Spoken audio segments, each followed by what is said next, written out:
My colleague, but also he's, you can see from his credentials here, it's pretty amazing. He's a James Riepke University professor at Penn, and in addition to having a position in the marketing department, he also has a faculty position in neuroscience and also in psychology, and also is the director of the Wharton Neuroscience Institute initiative. So, and he does a lot of work kind of in broad areas of neuroscience, but today he's going to be talking about some of his work looking at how we can use neuroscience to get insights into how people interact with technology. So.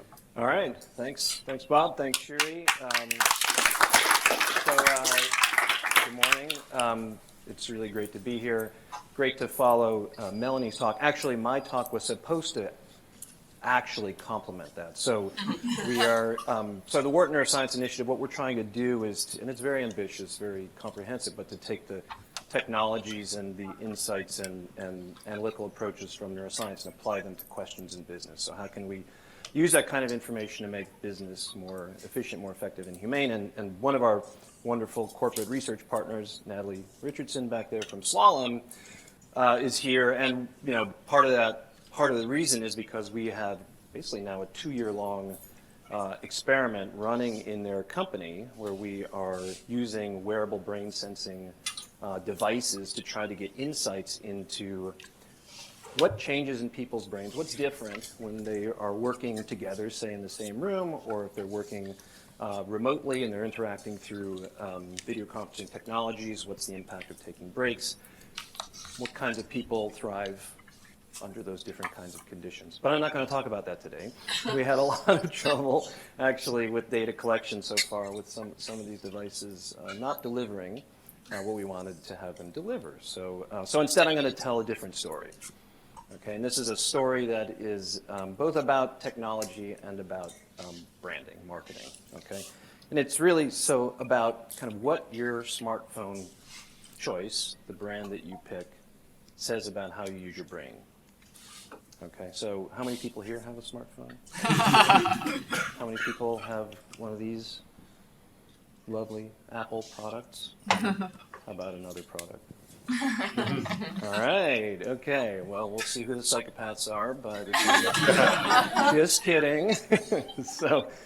Oh, and I should point out that I'm just the spokesperson and fundraiser for all the work, so that other people actually do it. So this project was initiated by a former postdoctoral fellow, Feng, who's now faculty in his own right at Zhejiang University School of Management, and current Wharton Neuroscience postdoc, Jinho Yun, who's been following up on this and doing some other studies. Okay, so smartphones, you all got them. They're everywhere, right? They are, I don't want to say invaded every aspect of our lives, but they've certainly become an integral part of our lives. The way we do business, the way we interact or don't interact with the people around us. Right, we're deploying them all the time. They're always with us. And so much so that you know, it suggests that actually our brain states, the way we think and feel, seem to be maybe different when we're working, you know, when we're using these devices. So beautiful work from Shiri, just love, you know, showing that people seem to be more open, emotionally expressive. They reveal more personal information when they're using a smartphone than when they do, you know, when they're using a laptop or any other kind of device. So it suggests that there's something very different, right? It's sort of maybe a bit more of who we are, okay? And so she's likened this to it being an adult pacifier, you know, and it seems to reduce stress. I don't know how many people here get super anxious when you can't find your phone and you start sweating and you're running around the house. This happens to my wife like 5 times a day. Now I've gotten in the habit of just picking up her phone wherever I find it, and I carry it with me so that she doesn't have to go through that part. I've got it. Okay, so I'm going to ask the question today of whether that relationship with your smartphone goes deeper than a pacifier. Right? Is it a different kind of relationship, the kind of relationship we might have with another human being, in particular someone we love? And how does that kind of reflected in the smartphone brand that we actually choose, so whether you are in particular an iPhone user or a Samsung Galaxy user, which are the 2 dominant players in the US market, okay? And yet, you know, Apple still continues to beat Samsung's ass in terms of adoption. And one of the reasons why seems to be the loyalty that Apple inspires in their customers. Right? Year in, year out, generally, you find that people who are iPhone users don't want to switch, or they say they're not going to switch. How many of those iPhone users out here would switch if I could give you, an equivalent? No way. Oh. Even though the technology is the same. What's that? Oh, I'd switch. You'd switch. For sure. Right now? For Right sure. now. 'Cause Okay. I hate iOS right now. That's a good point, too, when we think about the operating system. And that'll come up in a bit. Hold that thought. So it's kind of hard to break people's connection to the iPhone. And this degree of loyalty, I think, suggests that maybe there's something much more personal, a real attachment, a real social emotional bond to the brand and perhaps to the phone itself in Apple users compared to Samsung users. And then there's this idea that we kind of relate to brands and products using the hardware in our heads that we use to relate to people makes a lot of sense. So we use words to describe brands, to describe products that we would use to describe people. That's a creative brand. Oh, that's a really masculine brand. I love that. I love my phone. I love, et cetera. So we use these words that we use to relate to people, to describe our relationships to people. But does it go deeper than that, right? What are people really thinking and feeling? What does he really think and feel about your phone and the brand that stands behind it? Now, typical ways, standard ways to ask these questions in marketing or really any other branch of psychology is done by asking people questions, using surveys, right? So how do for example, if we're talking about a relationship with another person, the inclusion of the other in the self is a pretty standard measure. So are we one and the same, or are we quite distant? Right? Now this can be informative, okay? But the problem with any of these kinds of questionnaire-based measures, right, is that we don't often have good insight into the chatter of the 86 billion neurons in our brains. What are the actual underlying processes? We have very little access to most of those processes. The fact that we are being asked a question, and by whom and under what conditions, so demand, right, can affect the way that we respond. And sometimes we don't want to tell. Either we are lying to other people or we're even lying to ourselves. And so for that reason, that's sort of our motivation for bringing neuroscience into the equation. And if there's one kind of take-home message here for today, if you really want to know what somebody's thinking or feeling, ask the brain directly. And we can do that now. Okay? This is actually doable, not only doable in a laboratory clinic setting, but we are increasingly able to do that out in the wild, in the real world, despite the problems with the technology I described earlier. Okay? And we now have a very good understanding of the neural circuits that mediate, for example, our relationships with other people, okay, or our emotional responses. Okay, so we can use neuroscience as a tool to help us understand and answer some of these questions. So what I'm going to tell you about today is an ongoing set of studies. I guess you would consider the paper still in revision. I don't know at this point. It's evolving, and we're doing more. But basically, I'm going to tell you about kind of three things: explicit, implicit, and neural measures of how people are responding to information about their smartphone brand. Okay, so we're gonna basically present them. I'll show you in a second. News about the brand, either their brand, Apple, or their brand if they're an Apple user, or Samsung if it's et cetera. That can be good, neutral, or bad. News, we're going to ask them how they feel. Standard approach, right? Survey questions. We developed an implicit task that doesn't ask people to explicitly respond, how are you feeling? This is one that looks at kind of the interference of a mismatch between information that's presented and your brand or the other brand. Okay, this is the implicit attitudes test, which is extensively used to measure implicit bias toward people who are of a different ethnic group, a different race, who look different from you. Okay, and you find that if you're pairing like good with somebody who's from a different ethnic group, it might take you longer to respond. Okay, So that's an implicit measure, explicit measure, and then we're going to have a brain measure. Okay. And these are a little bit. If you look at how these are written, they may seem a little strained, but we tried to make these very closely matched across good, neutral, and bad news. These are the kinds of messages that we are giving to people, and they're realistic. Okay. And they reflect they pertain to their own devices. In terms of the demographics of the people who are in the neural study and the explicit study, they're basically the same. Okay, so we had 18 and 18. The reason why our numbers are low is this is really expensive work to do, so it's probably $1,000 per subject to collect this data. And basically, their history with their brand preference, loyalty, identification are all the same. And they also, each of these two brand groups thinks that Apple is a higher status brand, which makes sense.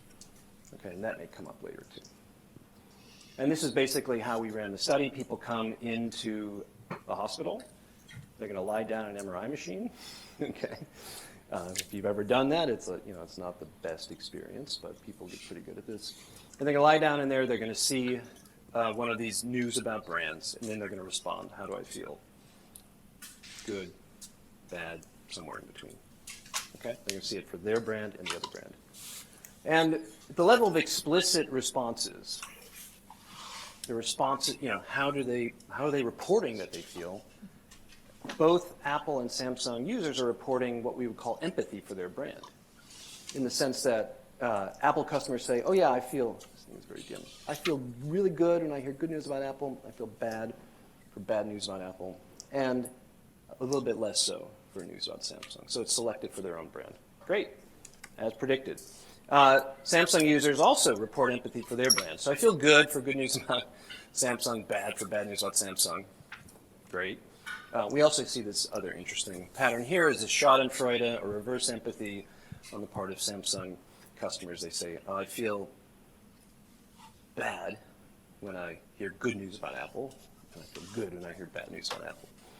We think that is sort of defending their own choice of brand because of the sense that Apple is perceived as a higher status brand. Okay, but the good news here, or the news here, is that these two groups of customers, Apple and Samsung users, report feeling exactly the same. They say I have an emotional and social connection to my brand. Okay.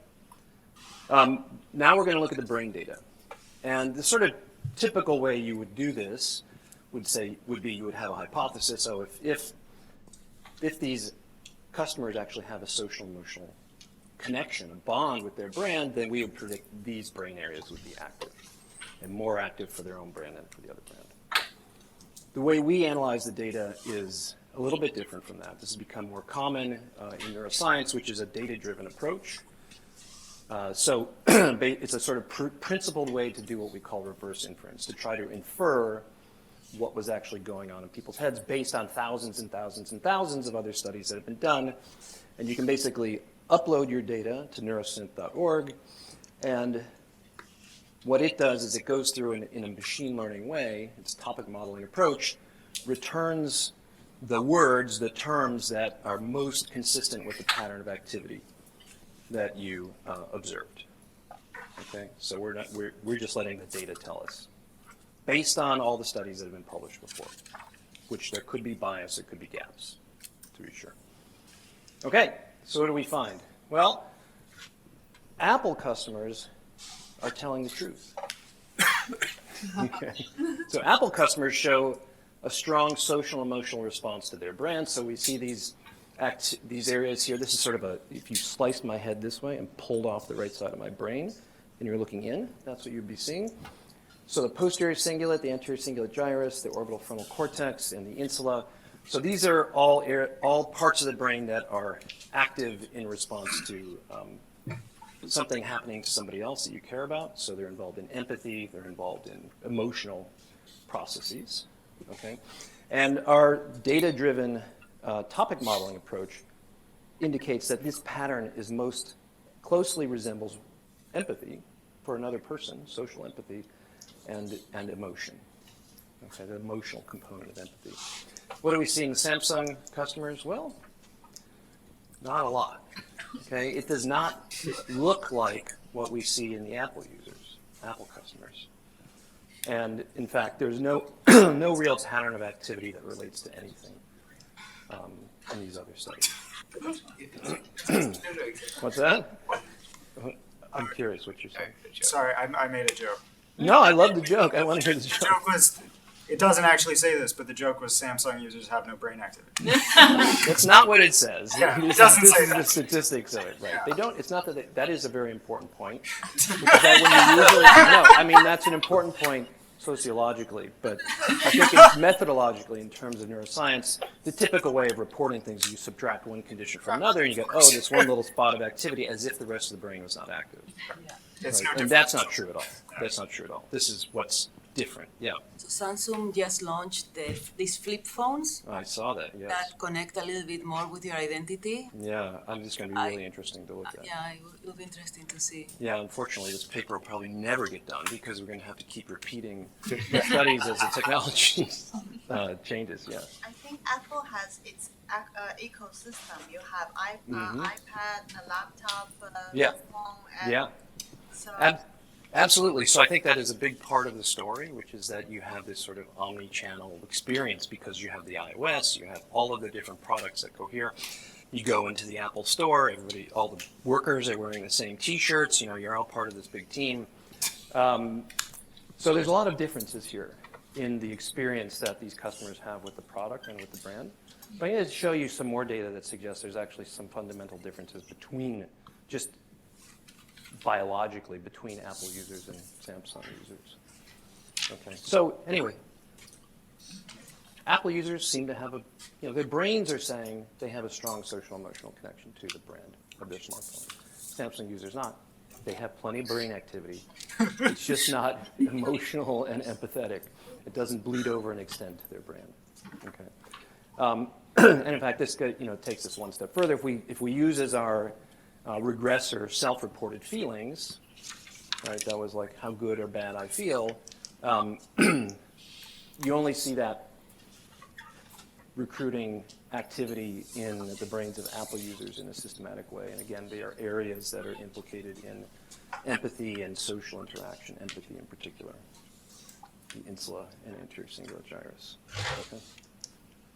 And this is just a fun way of visualizing that, which is if we use that topic modeling approach and kind of open it wide open so that we now return words, the size of which are proportional to how close the pattern match is to the brain activity to brain activity patterns in prior studies.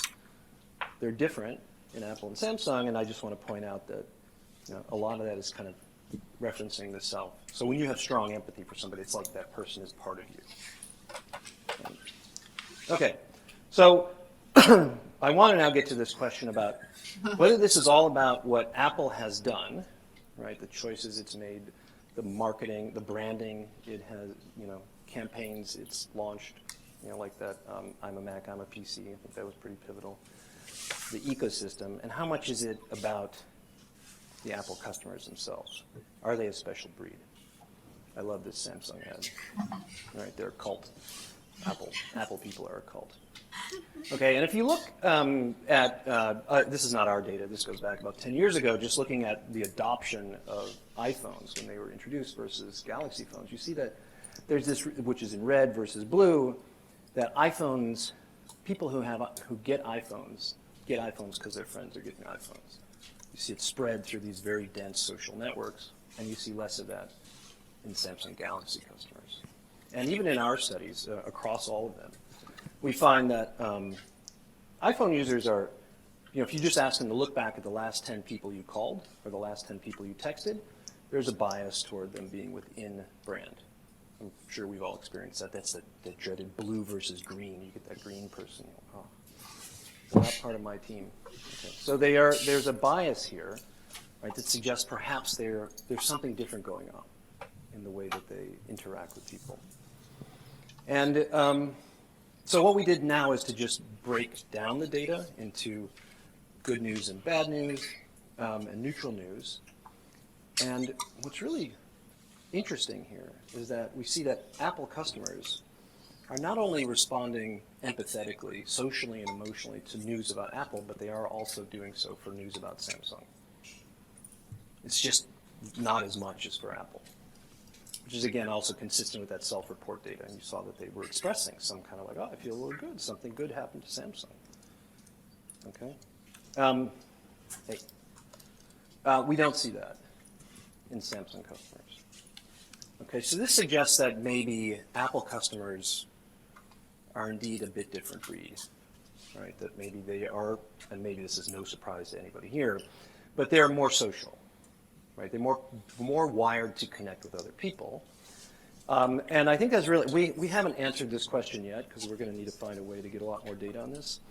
But if you look at the literature on social connections that has come out in the last decade in neuroscience, it is repeated observation that people who are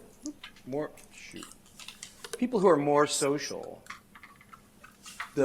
these different nodes of the brain that we're seeing active in the brains of Apple customers, they're actually bigger and more densely connected with each other. We often refer to this as the social brain network. It's a network of brain areas that manages our moment-to-moment interactions and connections with other people. And it's bigger. Bigger and people have more friends. Okay? And this is super deeply baked in. Like more than half of my life, more than half of my time I spend studying monkeys. Okay? And we found that in monkeys, these are wild monkeys, okay, living on an island off the coast of Puerto Rico. Whoops, that did not go away. That this social brain network is actually bigger in monkeys who have more friends than in monkeys who have fewer friends. Okay, so this is inside all of us. It's a deep evolutionary heritage. It goes back at least 28 million years, probably more like 70 million years, that we are wired to connect, and people who are wired a bit more to connect, right? This social brain network is bigger. It's bigger, and it functions more similarly in people who are more deeply connected.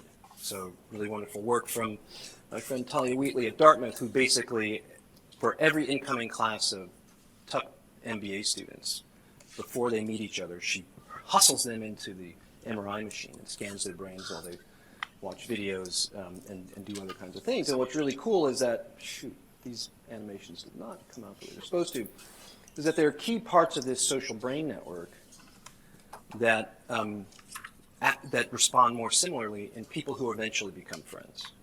So you can predict who's going to become friends with whom based on their brain activity watching a couple of movies. Okay, and we now know from both the human data and the monkey data that it's not just kind of what you're born with. You're kind of wired to be more social, but it's kind of how you use it and your interaction. So the argument here is that, Apple users really do love their iPhones, but they came wanting to fall in love, right? They came wanting to develop a connection to a brand and perhaps a network of other similarly minded people. Okay, so key takeaways. Basically, iPhone and Galaxy users, they express the same feelings about their brands.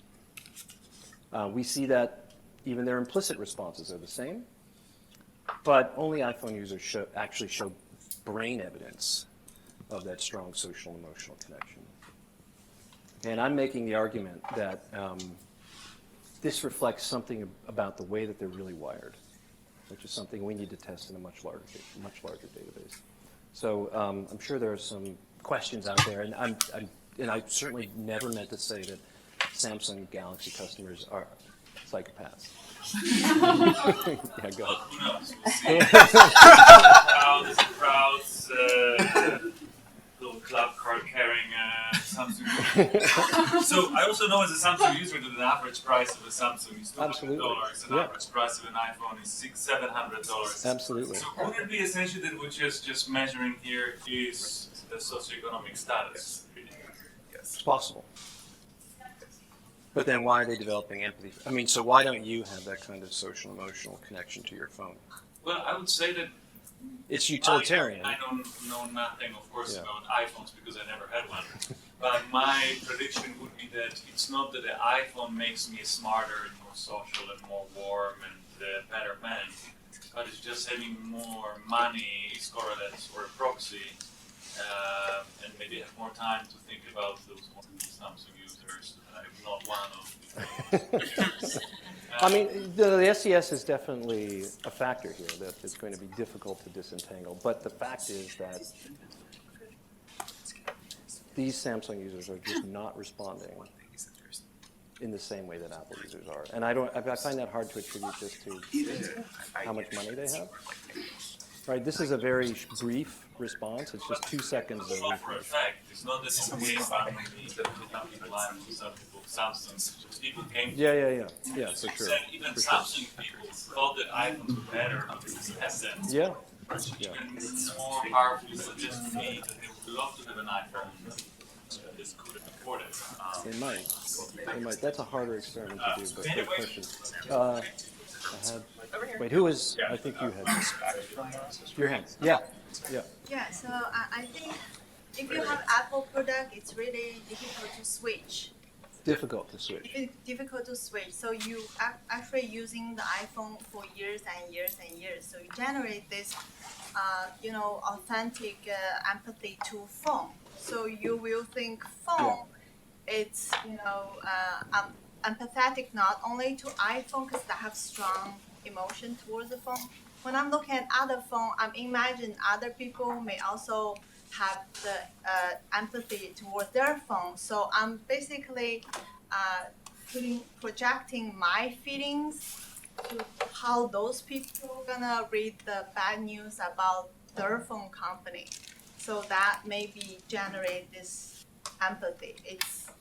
So that's my thought. Yeah, I mean, this study raises more questions than it answers for sure. I mean, I would say that in our data, how long each of the different, basically they had them for the same, reported using those brands for the same amount of time, right? So it wasn't really a big difference there.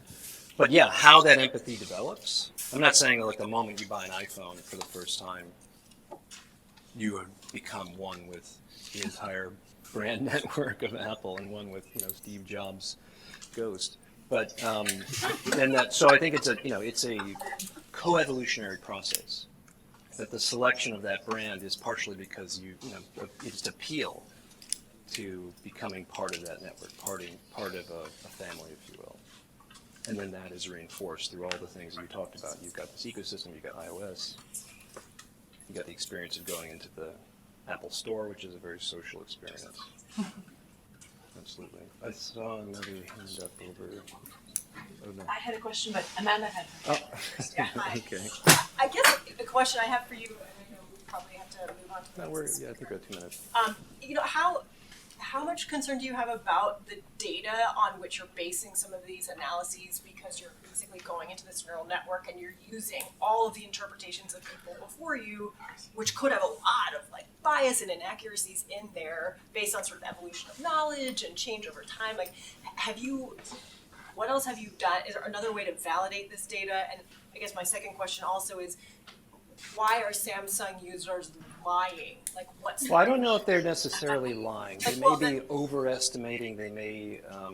It's a really good question. So we see this. You see this all the time. Go ahead.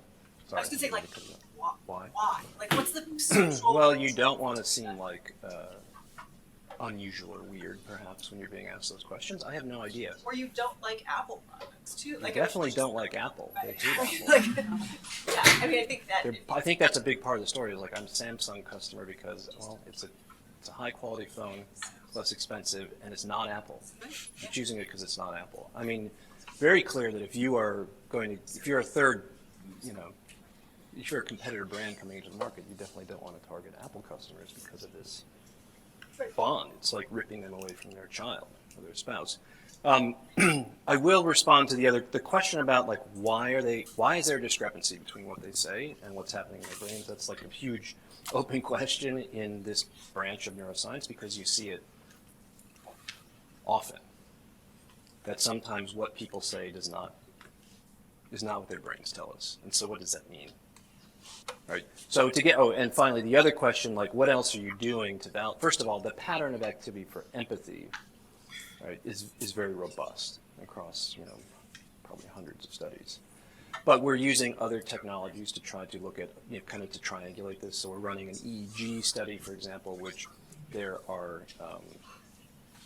changes in the waveforms, in the amplitude of different waveforms that are related to social processing and emotional processing. So that's another way to do this, so to complement that. Yeah. Just two really quick things. Yeah. One, Apple versus Samsung makes sense, but I see a lot of Android users be very loyal to the Android operating system rather than Yeah. Samsung Yep. or Google or whatever the Yep. product might be. So do you feel like there could be something about iOS versus just being in that ecosystem experience versus maybe loyalty to being an Android ecosystem? It doesn't have to be Samsung to be anything else. I think you're totally right. I mean, it's quite possible. I mean, it's a harder question to answer because of the nature of the operating system being tied up in the brand, right? Yeah, and the other And it thing- could also, sorry, just to follow on that, it could also be very culturally dependent. So we might predict if we were in, if we were in South Korea, we might get a very different pattern. Yeah. The other thing I'm thinking about is with Apple, there is the identity, like this is part of me, this is who I am, this is how Yeah. I'm expressing myself. But there could be a possibility for various reasons, including what Paul was saying about cost. That audience is probably looking at an Android device as an instrumental device. Sure. It's helping Yeah. me, Completely. make phone calls. It's helping me do all this. It's not like part of my Yeah. identity, so I don't have Yeah. to feel connected to it.